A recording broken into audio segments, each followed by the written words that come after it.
आज हम आपको वाइटनिंग टोनर बनाना सिखाएंगे, जो कि घर की आम चीज़ों से तैयार हो जाता है।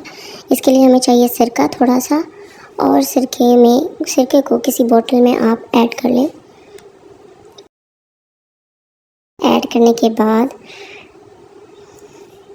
इसमें एक जादुई इंग्रेडिएंट जो कि घर से ही मिल जाता है किचन से, उसका 1 स्पून आप इसमें डाल लें।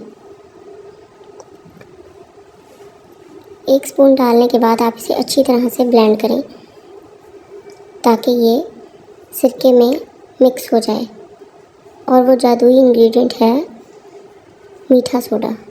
मीठा सोडा और सिरका जब दोनों मिलते हैं तो इससे बहुत ही अच्छा रिज़ल्ट आता है। फेस पर ग्लो भी आता है और पसीना भी नहीं आता, और पोर्स भी श्रिंक हो जाते हैं। जब भी आपने लगाना हो तो उससे पहले अच्छी तरह से इसको ब्लेंड करें और उसके बाद में फिर इसे अप्लाई करें। इसे आप बनाकर फ्रिज में 15 दिन के लिए स्टोर भी कर सकते हैं।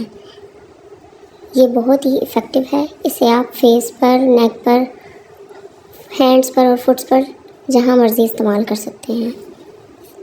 इससे आपको एक ही हफ्ते में बहुत अच्छा रिज़ल्ट मिलेगा।